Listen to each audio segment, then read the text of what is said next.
right, good evening, everybody. Welcome to this meeting of the Salt Lake City School District Board of Education on May 2nd, 2023. We have all board members present except for Board Member Sika, who's just running a little bit behind with a prior commitment. So we would certainly like to welcome you all here tonight. I also want to recognize our association presidents. For SLCSD, we have Janelle Rodriguez. For SLEA, who I don't see in the room yet, we have James Tobler. For SLEOPA, which are education office professionals, we have Whitney Favre. And then for the AFT Transportation Local 6226, we have Cindy Davis. And then for Salt Lake Buildings and Grounds, we have Elia Ocampo. And then Child Nutrition President is Tanya Slaughter. Thank you, everybody, for joining us virtually.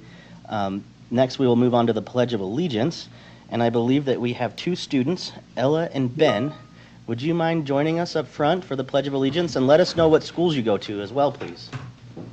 We go to Washington. Washington, that's awesome. And you go to Washington too? Yes.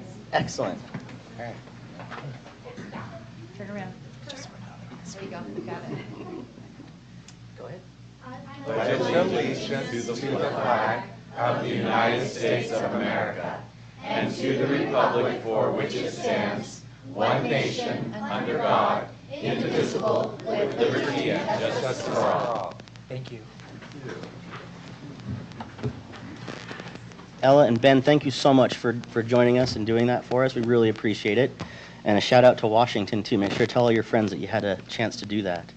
Up next are our recognitions. We have Battle of the Books. This is really exciting for a guy that works in libraries. So I'll turn the time over to the superintendent to introduce this. Dr. Taylor.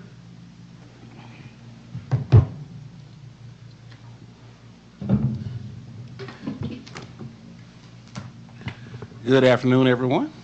Good afternoon. I'm subbing for Dr. Tiffany Hall. She would normally do this. This is a volunteer incentive program for children to read and encourage interest-based reading. Our kids have competed across the various elementary schools, and tonight we're going to recognize them for that. Also, you'll find that you had 3 bookmarks placed by your side. That's our books for next year. What we want to encourage our kids, you'll see the listing for that to read and compete in. If I mispronounce anyone's name, put it down just as an error of the mind and not of the heart. Please forgive me. That's my disclaimer from graduations also.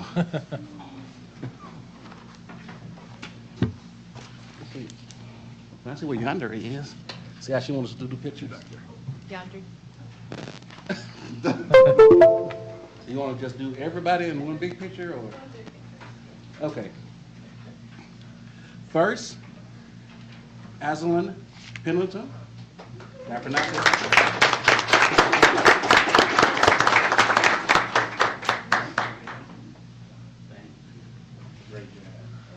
Alexandria Leonard.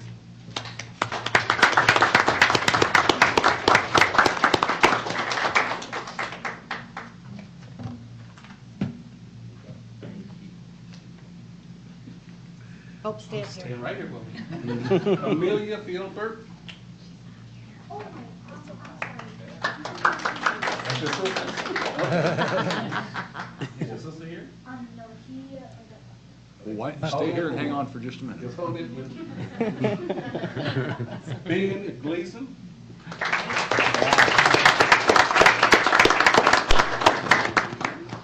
Thank you. Dia Dager. She's not here. She's not here. Okay. Elizabeth Leonard. There we go. Ellie Edwards.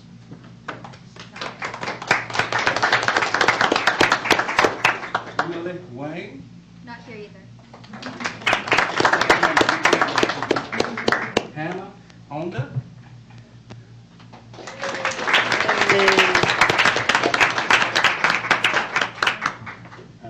Okay, I'll get it right. Courtney Gia.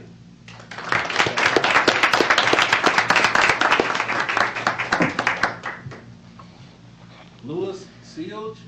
All right, Lewis. Sealge. Liam Moser.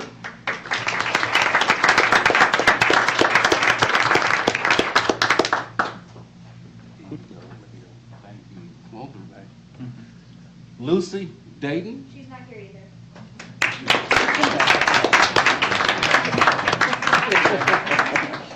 Maddie Stoltz. And she's not here. High five, Dr. Taylor. Susie Hughes.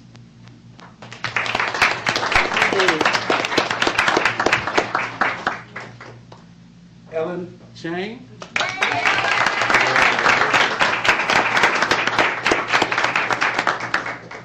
Nora Helm. Josh Baker.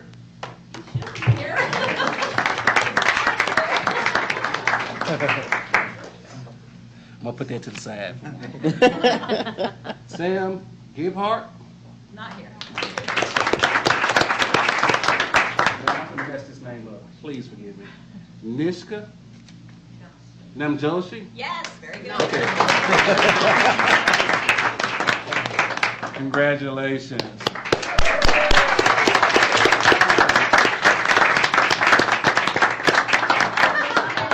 Let the parents go first, and then we'll get a,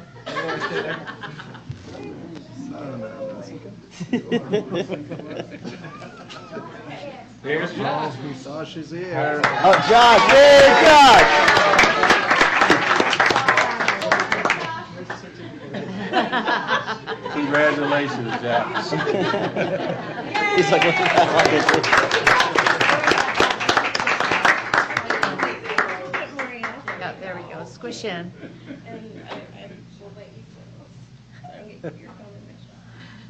Hang on just a second, guys.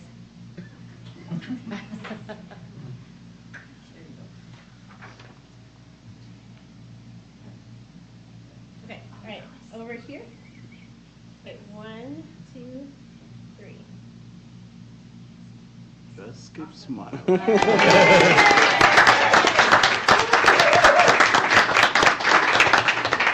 Lisa, can they tell us why they got the certificates? That'd be great. Okay, yeah. Somebody be a spokesperson? Anybody wants to be the volunteer to say why you got the The certificate? young, oh, there we go. Elizabeth? We were the 3 winners of the 3 sections of the Commonwealth of Championship, which it took place in Washington Elementary. That's awesome. Excellent. That's cool. How many books did you have to read? There were 20, and there were 40 questions. Wow, That's awesome. well done. Great job. Did you have a favorite? Glitch was my favorite. Personally, I like the Mario and Night Brothers best. Oh, look at all of them shaking their heads. A lot of people like Amari and the Night Brothers. Yeah? Any other favorites? Yeah, what Anyone's other had favorites? Chunky as their favorite? That was a favorite at my house. Okay, let's hear the other favorites. Fly on the Wall, Oh, Oh, Fly on the fun. Wall. Okay. What about yours? Stunt Boy, Stunt yeah. Boy. Okay. Any others? Wow, you guys, lifelong readers. Be lifelong done. readers. Thank you. Thank you. Thank you.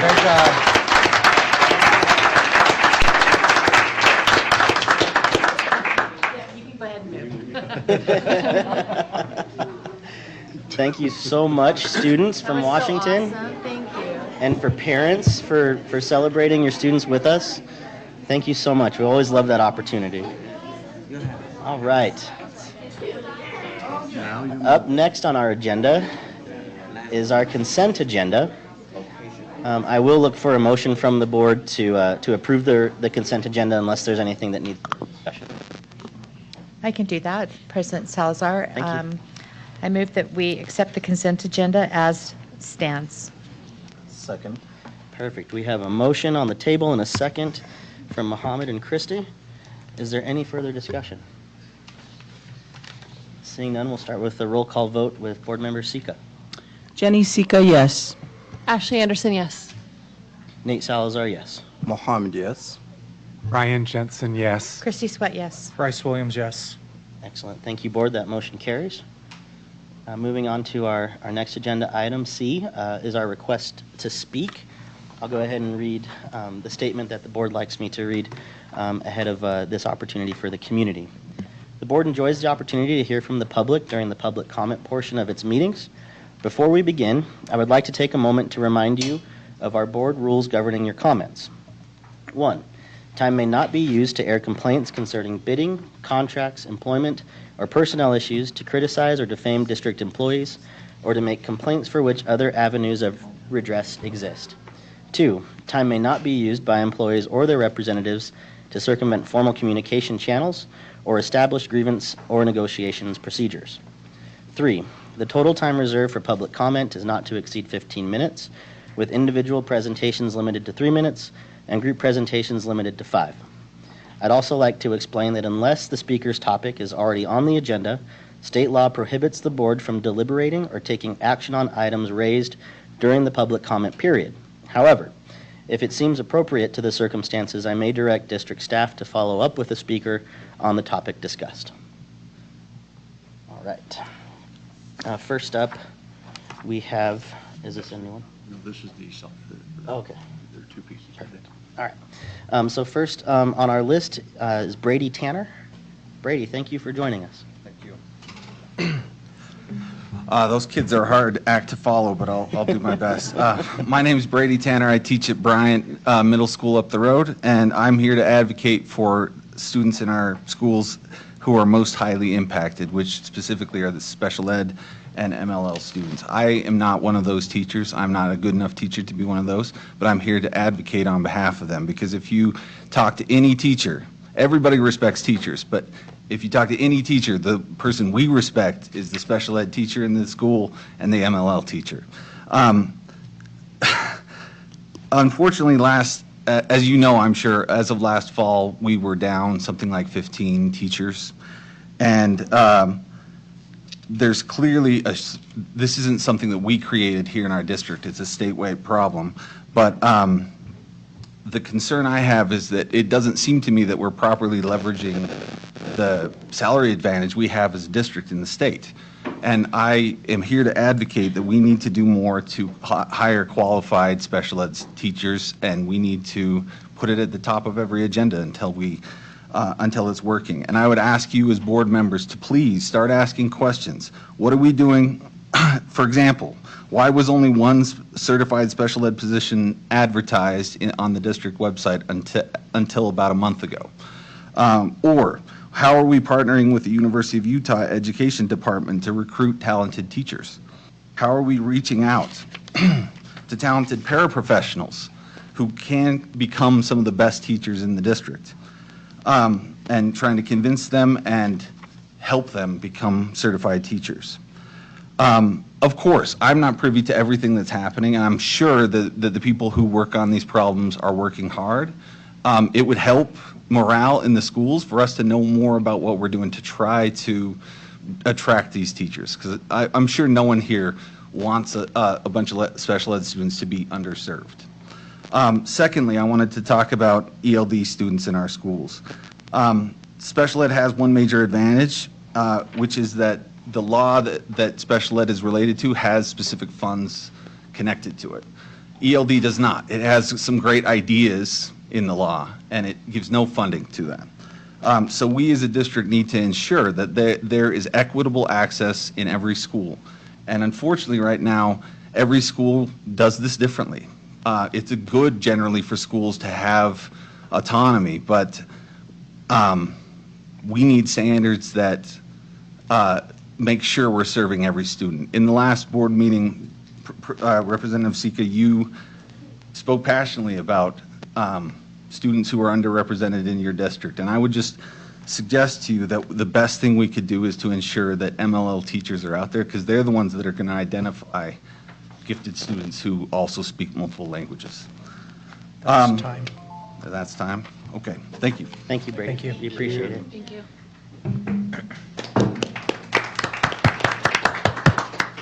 All right, up next on our request to speak, we have Chelsea Acosta. Perfect timing. Perfect timing, Chelsea. Hi, Chelsea Acosta, Glendale, rough week. So I'm actually speaking on behalf of SLEA members, and I actually think probably a lot of other members that are within our building and throughout our district about snow days and how we handle the school closures. What I'd love to do, if I can just read a couple of snippets. So we asked our membership and anyone within our buildings if they had stories from the last snow day, and just curious as to how we make those decisions so we can maybe get a better handle on them. Just a few things, and I'm sorry, I was in SIC and raced here, so I'm just going to read you a few pieces. Things I've heard, included, not included, or not considering employee safety when the weather is bad, and when UDOT and city officials are saying, please don't travel until the storm passes, so speaking to the delayed start would have been appropriate, especially the last round. Also, the student attendance was way down, and even in Title I schools, which is always the excuse that folks give, kids are depending on school for breakfast and lunch. So understanding that there is a reason why, especially for those of us on the west side in Title I, we appreciate that we know our babies need food and that we provide that service for them, right? Another story is, as for the snow day, I think it can create a hardship on people planning family events and trips at the end of the school year, especially when tied to a holiday, so it's hard to kind of plan life events, graduation, all the things that I believe, Dr. Bates, we spoke about before. Hoping that we can get to a point where the delayed start is kind of weird as well, because then the message is we're not going to mark you absent if you're not here. And that last snow day, one of my class sizes, I have ELD 1s, I have 36 kids in one class, and I had 3 students that day. So then, which also made it difficult to teach online, because ELD 1 is just difficult in person. I have 7 different languages in my classroom. To be able to get everybody on canvas and doing that lesson, which is difficult. So what does that look like? Another comment that was made, and I can just read this, basically a lot of our paras live outside of our district boundaries due to being pushed out because of how expensive it is to live within Salt Lake. And so a lot of our paras, our lunch ladies, our custodial help all live outside of our district. And so the areas in which they live are oftentimes impacted more harshly than we do here in Salt Lake. So just asking, what is our protocol? And the joke has been, so who gets to look out their window and where do they live when they make that call, and what time do they make that call? So I think that was what we wanted to share, just a more kind of routine, and can you tell us how that decision is being made? Yeah. Thank you. Thank you, Chelsea. Thank you, Chelsea. Yep, thank you. Thank you. Up next on our request to speak is Lisa McBride. Thanks for joining us, Lisa. Thank you. I'm actually speaking on behalf of a group of parents, and I have a prepared statement. It's a little longer than 3 minutes. Could I please finish the statement? For the group, it's 5. Yeah. 5, yeah.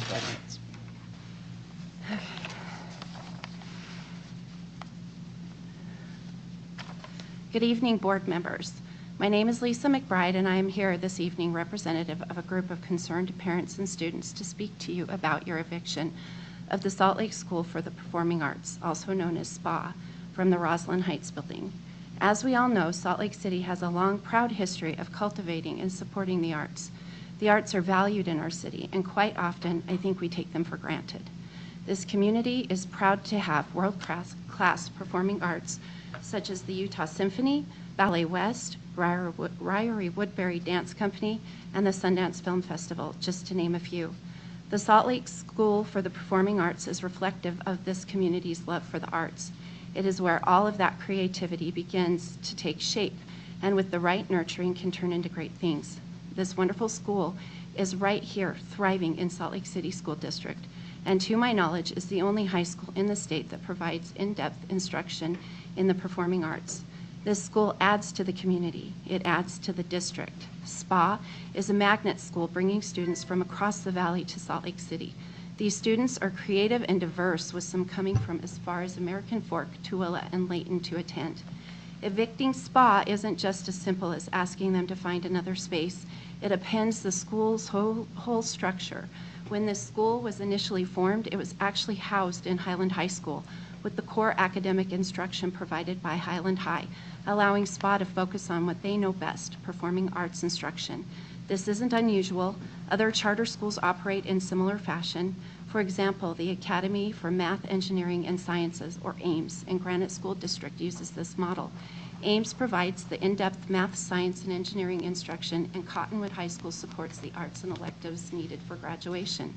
However, unlike AIMS, which is still housed in the Cottonwood High School building, SPA had an ideal situation open up when Roslyn Heights became available. They could move into a vacant school and expand spaces that would allow more instruction and opportunities and performance experiences. And because of the proximity to Highland, they would still be able to maintain core academic relationship established with Highland. I'm explaining this because all of that is now threatened, and this board shouldn't easily dismiss this threat. You can't overlook the fact that this school is filled with 200+ vibrant students whose academic path is now being dismantled. It isn't just about finding another building, which is no small task in this hostile real estate market, but also about remodeling a building to suit a performing arts school, and unless found within a 2-mile radius of Highland, will require them to build a core academic program as well, and all in one summer. That's ridiculous. Also, these young adults are intertwined in Highland culture. SPA students have friends at Highland. They are cheerleaders on sports teams and part of the clubs and organizations, and vice versa. Highland students have SPA friends, and some of them come to SPA to deepen their performance skills. My daughter, Elle, is a freshman this year and has had an excellent experience. It has been so positive, unlike many of my freshman memories. She is a straight-A student in all honors classes, and I feel she has been able to accomplish this by having her passions fed while filling her brain with the necessities like math and science. Every day she has balance in her schedule. She has points in her day where she is able to expand her creative side, which in turn expands her whole mind. When she is an adult, she will have a strong foundation in creativity that will give her a full and happy life. After all, art is a go-to place for some people to revive their spirit. My daughter is one of those people, and that is now in jeopardy. We are not here asking for financial support. We are only asking for a stable, sustainable partnership where our students can thrive. We know the building is in need of maintenance and repair. I mean, the students attended school all winter long without heat because the district maintenance powers that be wouldn't allow SPA to fix the boilers. We also know the district doesn't want to put money into a building they aren't using, especially when faced with closing other properties, and we are asking you to. But leveling the building and erecting a park, which is what your interim superintendent explained to me was the plan, doesn't serve anyone, and that option isn't free either. Instead, and this is my least favorite option, you could extend SPA's time in the building so they can search for an ideal space within Highland's area, or build a core academic curriculum allowing them to move away from Highland, and in lieu of rent, allow them to use that money and put it towards maintenance. This has no cost for the district. Or, and this is my preferred option, you could explore a lease to own or an outright sale of the building to SPA, putting money in your pockets and freeing you of this burden. As we know, you don't have enough enrollment to keep current schools open, and too many schools means too many properties to maintain. Maybe selling some of these properties is the right thing to do. Thank you, Lisa. It's just 2 more paragraphs. Could I please finish? Is the board okay with that? Yeah. Okay. Thank Please you. go ahead, Lisa. Thank you. It frees you of maintenance responsibilities and can help you raise some of the money you are seeking to build 2 new high schools. So, unless you have some behind-the-scenes deal to sell the property to a developer, which I know the community would despise and everyone believes is the case, we ask for you to stop the eviction and engage in a serious discussion between the district and SPA with the goal of keeping Roslyn Heights an active school and to explore the suggestions I just mentioned. It's the right thing to do. Many of these students, including mine, come from some of your neighborhoods that you represent.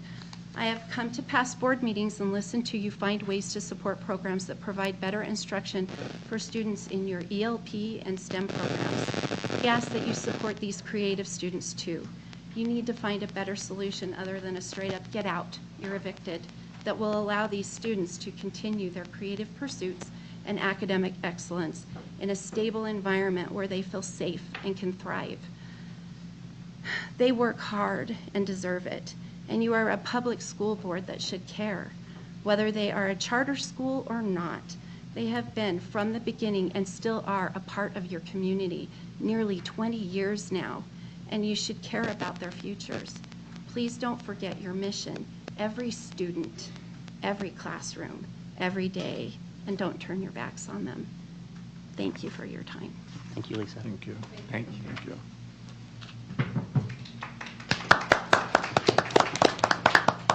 Right, up next to speak, we have Amanda Longwell. I don't see Amanda here, so I think we'll pass. We also have a special request to speak relative to the Salt Lake Virtual Elementary. We have one person signed up. Is Latia Castro here? Letty?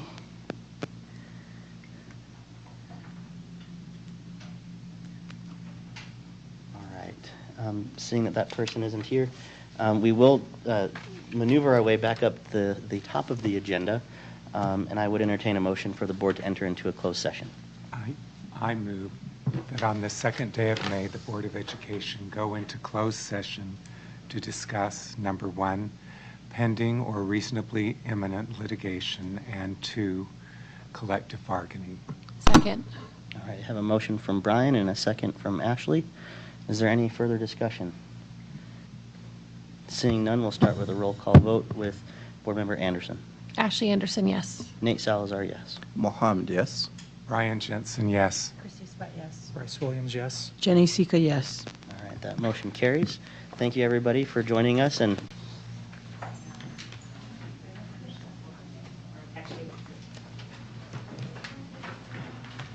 thank you. You too.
All right, thank you, everybody, for rejoining us.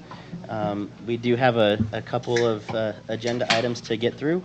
In our reports section, we do have one, which is the Salt Lake Virtual Elementary Survey. I see that we have Dr. Hall and we have Mr. Hall also here in person. I'm not sure who of you is going to be giving the bulk of the presentation, but the time is yours. Please take it away. Awesome. Well, thank you for having us back. Dr. Hall and I will be splitting in between the two of us. But last time we were here in March, we presented options on what virtual learning might look like in Salt Lake City School District and presented 4 different options. Since then, we were asked to collect information from the parents and the community and the teachers that work there. And so this is a presentation as a result of that. And so what we did is we reached out to the school community, and hopefully this will catch up. Oh, and we issued a parent survey out to everybody who's connected to the Salt Lake Virtual Elementary. We had hopefully this will work.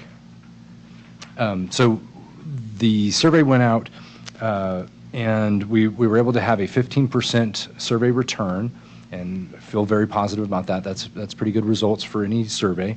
And this, again, went out to all parents in the community. So in terms of the actual survey respondents, I think I just need to be more positive, not positive, patient in clicking this. The respondents themselves, most of the people, 90% of them, had students at SLVE for both of the last 2 years since the inception of the Salt Lake Virtual Elementary. And 89% of the respondents were in-district families. 90% of this was their first online school experience. The ones who was not their first online school experience had experience with either homeschool or the Utah K-12 school already before coming to us. But getting into the actual responses, when asked, what are the most important reasons for enrolling in an online? Oh, sure. I think that was two. One. Go forward one. No, that was back there. I think the future plans. Talk us through that quick too. Oh, sorry. The family's future plans. I totally glossed over that. I apologize. 45% of them responded that they plan to continue in online school throughout the entire elementary experience for their children. 18% plan to continue online all the way through secondary school, and 18% intend to return in person this very next year, and another 18% just were not sure. So thank you, Dr. Bates, for pointing that out. That is important information. The survey went on to ask about what were the most important reasons for enrolling in an online learning environment, and the respondents were allowed to pick multiple options from these responses, but you can see that safety and flexible schedule were the top picks, followed closely by mental and physical health as being important reasons for initially enrolling in online environment. Next, they were asked what is the preferred model for online learning, and you can see they were asked to give their first, second, and third choice. The first choice by far was to have a synchronous option, that's a live synchronous option. The second choice, mixed results, but you can see the most common second choice there was either option, synchronous or asynchronous, but a strong response for the option to have in-person opportunities. So that was significant there. And third choice was mixed between synchronous and asynchronous. Moving on, they were asked again whether or not they would enroll their student in a mixed grade classroom in connection with being able to come back. 5 of them responded wholeheartedly yes, they would enroll their children in a mixed grade classroom in an online setting. 4 said maybe and 2 said no. Then we asked about what are the favorite things about Salt Lake Virtual Elementary, and the strongest response there says opportunities for to learn from home, but also just individual attention, extended learning in person, and library and other opportunities that were part of the experience that the students were able to have were all top picks. We also asked about challenges that families face, and by far and away, you can see that computer issues were the top issue, which is good and to be expected in that environment. You're on a computer. You don't access your teacher. You don't access the instruction any other way. The other concerns, as you can see, available to support during class, whether parents are working or not, that's a big concern. Internet connectivity, things that we can or can't control necessarily. So those were some positive things to see. Some of the comments that we received, as you can see now up on the screen, really focused that there were some real positive things. Kids love the school. The student have medical issues that wouldn't be able to attend school in another environment, but also that parents are looking to see how their parents could, how their students could potentially participate in in-person sports and things of that nature. But also at commenting that it's just an opportunity to get to know their kids too. If you're home with your student in an online learning environment. It's an opportunity to spend time with your child that you wouldn't normally have if they went to an in-person school. And so I'm going to turn it over to Tiffany to speak about some of the information we gathered from the teachers that we interviewed. Perfect, thank you. And I have no button. Perfect, thank you. And I have no button to click, so somebody is going to have to click for me. I'm trying to take that place from you, Tiffany. There we go, thank you. So after we, or during the time that we were soliciting information from families and parents, we also talked to the teachers who are career status teachers at the school and asked them what some of the instructional pieces that they really saw at the school were. If you flip to the next slide, thank you. So they had a couple of thoughts. We asked them about mixed grades because that was an option that we had brought to the board. And they said, as we know, teaching a mixed level classroom is really challenging. And they talked about perhaps not offering kindergarten, but if it was a two-teacher model, putting first and second grade together and 3, 4, 5, 6 together, so that we could really focus on those beginning readers, and that students could be grouped by ability in some ways, or in some areas, but of course, as we know, much of our standards-based work is a grade level piece, so there would be a trade-off in that ability to provide individual attention as we are working grade by grade. Next slide.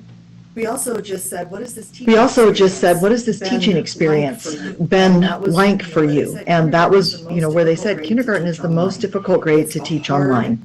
It's a hard thing to do with 5-year-olds, and to do that piece, and since it is not required for students to attend kindergarten in this state, that is why they suggested the first, second, 3 through 6 model.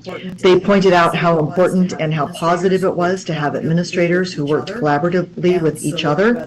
And so whether, if an option was selected, that the school remained, having that ability for teacher or the administrators of the host school and maybe feeder schools, but that constant communication with administrators was very important.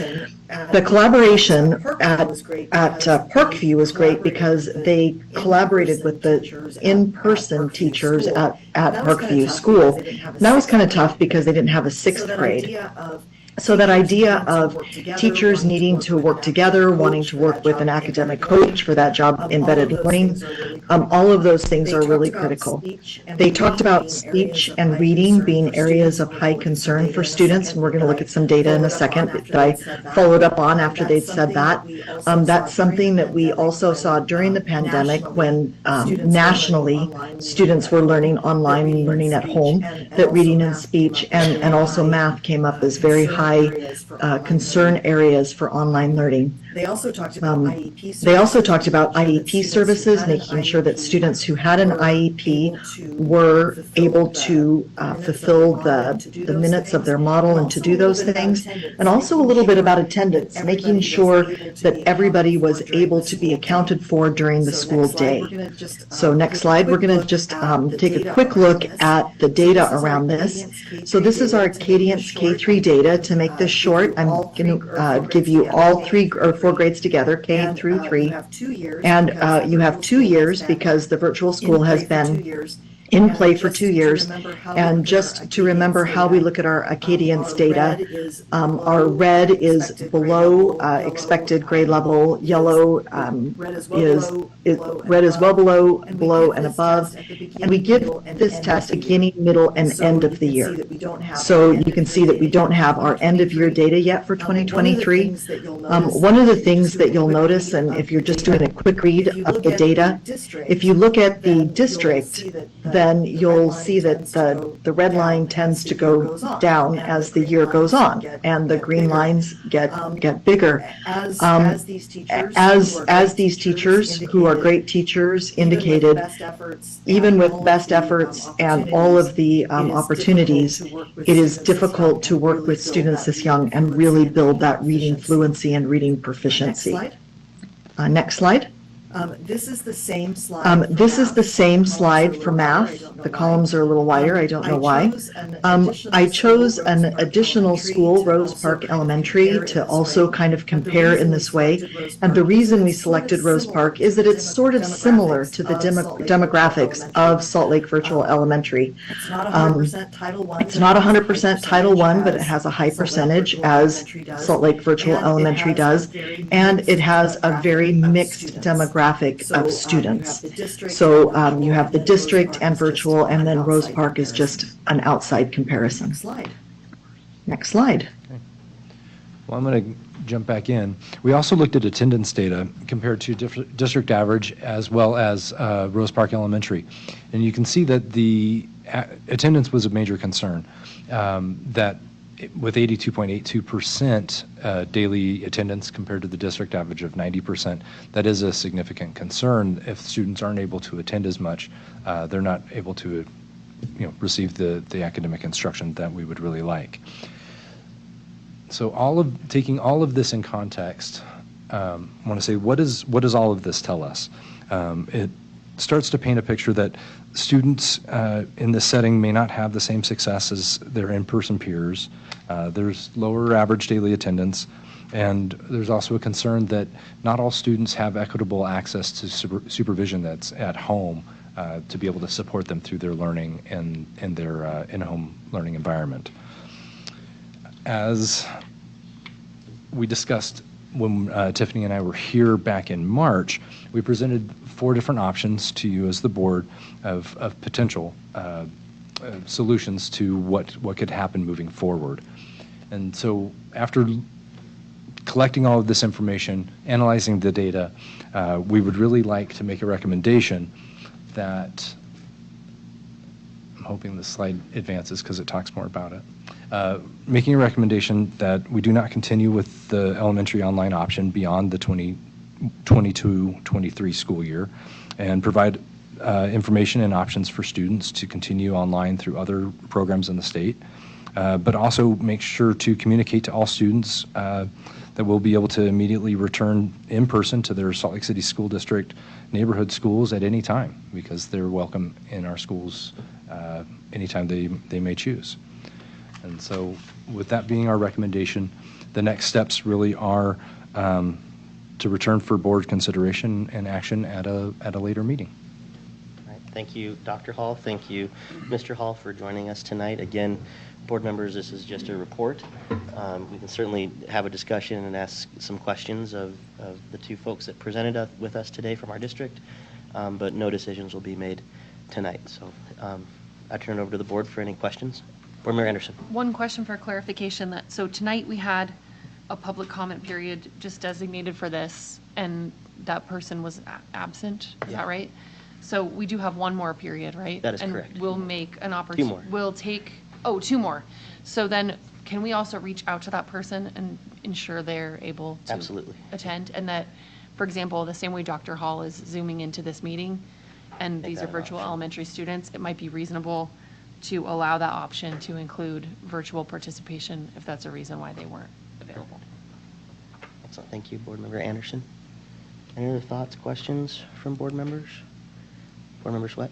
As we move forward through this conversation, thinking about the next report, I'm wondering if you'd be able to share with us, when you talk about providing options and direction to our families that would like to look maybe at Washington, School District, or what was the other one? I'm sorry. Jordan School District.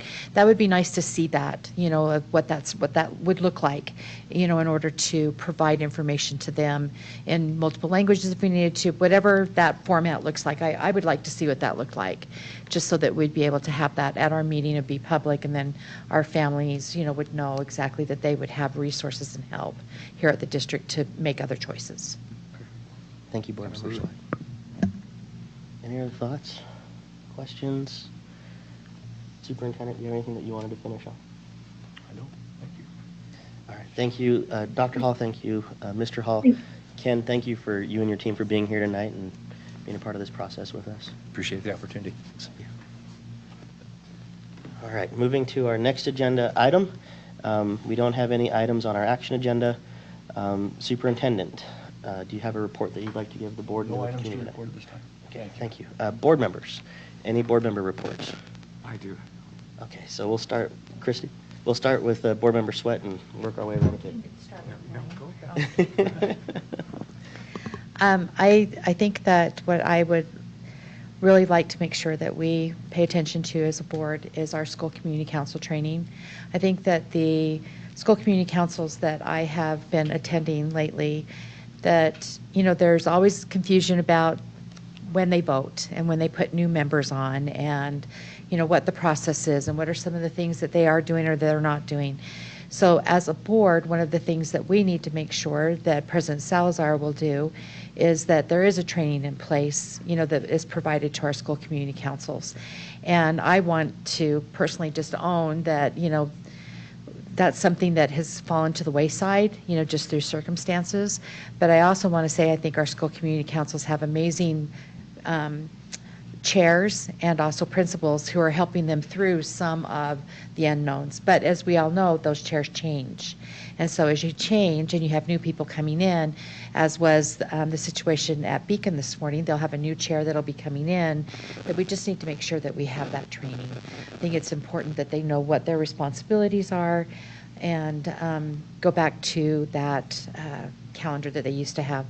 The second part of that is I would really like to see us go back to that shared governance training that we have within the school community council, that it was a shared responsibility that we had with SLEA and the district, and it does take time to do that training in each of the schools.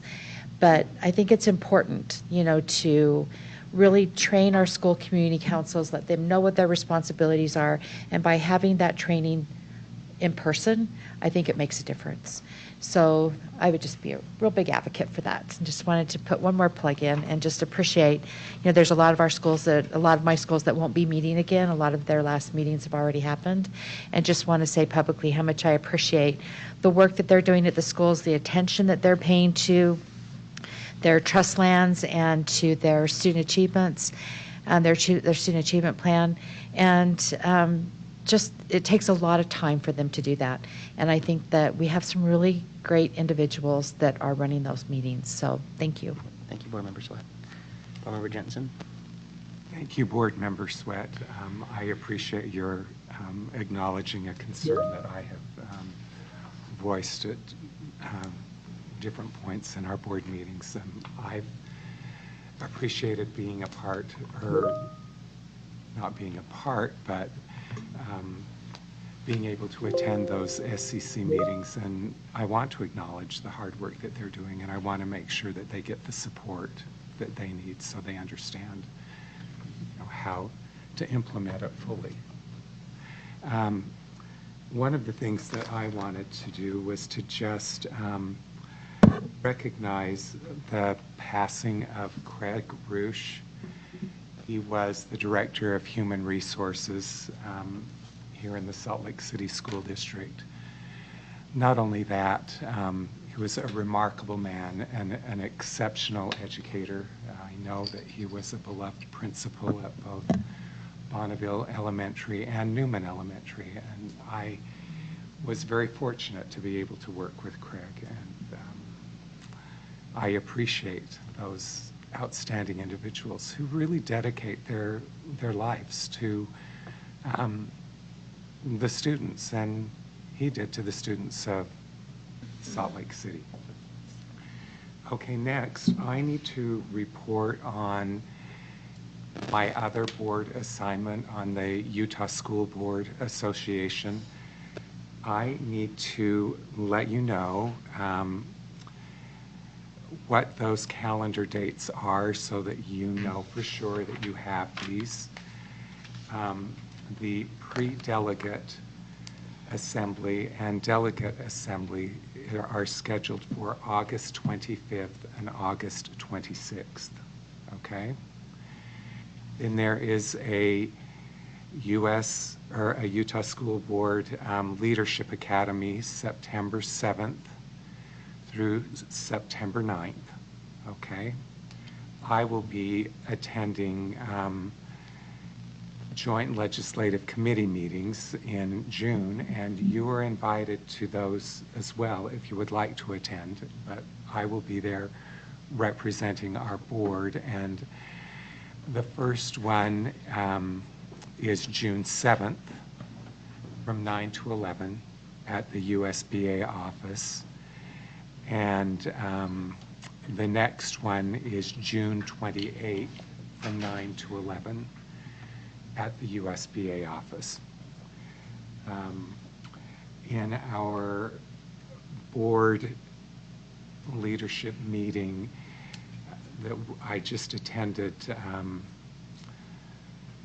2 weeks ago in St. George, they reported that they are updating their website, which should be a lot more usable, user-friendly, because it needed updating, okay? They're aware of that, and they're trying to address that. They are not increasing our dues, so that should make you happy, Alan. But then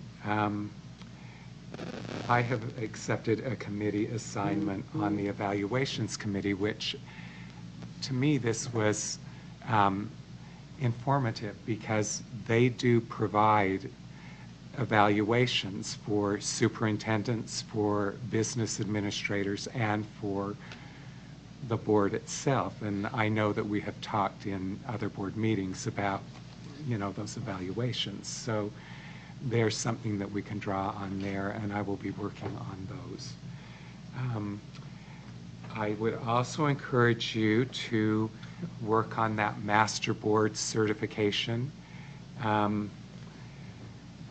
If you get it done and submitted in a timely manner, you're also put into a drawing, so you could get an additional reward. Okay. So that's my report. Thank you, Board Member Jensen. Anderson? Yeah, I have two topics to share and then one kudos at the end. And the first is that specifically from the Capitol Hill Neighborhood Council in my community, there's a really strong desire to my email and phone about more information on the potential rebuild of West. So I've shared in past meetings that I think we should discuss moving toward contracting with an analytics firm to determine options and a timeline for bonding so we can start to answer some of those questions. I do want to say I think we should just discuss that in an upcoming meeting. And another thing that I think we should discuss as a board in the future is ways to engage with state leaders regarding the need for more options regarding chronically absent students. And whether that means we speak at this topic at an interim session with some of our state representatives, or we have some type of study session where we talk with state leaders about it. I'm really troubled by some of the recent violence in our community, but I'm further troubled when I learn that involved parties may have been dropped from our roles. And when that happens, faculty and staff have really few opportunities to engage and support students and families. So one thing I think we could do is engage in that conversation regarding what we can control, which is, you know, how to support students and families when they're chronically absent. And the last thing would be that on a much lighter note, I want to congratulate the West IB art students on their show at the Marmalade Library in my neighborhood, and also all of the elementary schools in Precinct 3, which have art nights and teacher appreciation this month. Excellent. Thank you, Board Member Anderson. I just have a short one. Please.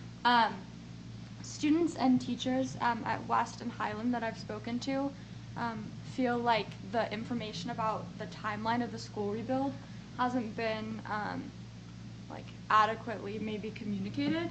And I think like rumors get spread. People say we're going to rebuild the school without full like transparency about what the process looks like, or maybe like without full communication. And so I think there are students and teachers unaware of the process that it's going through and just feel like the district and the board is stalling. Thank you for sharing that, Board Member Mitt. Yeah, I just wanted to report out on an opportunity that some of our students had this last week.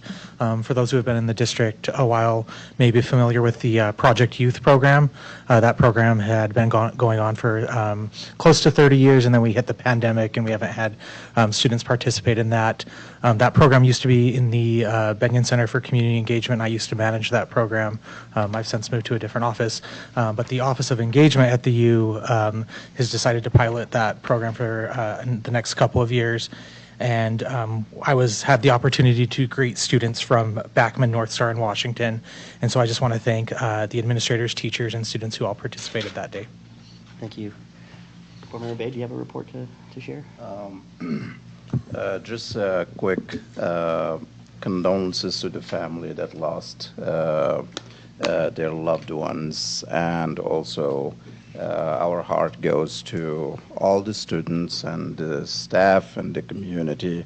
It is a hard thing to fathom. There is nothing that I could say, or any of us here would say, to really soften the blow of what happened. But one thing I personally do pray for is a comfort and strength during these times as you continue to dwell through these challenges. Thank you, Board Member Babe. All right. I just have a couple of quick updates in my board member report. I want to give a shout out to Edison Elementary and to Junior Achievement and to Dr. Lisan Taylor.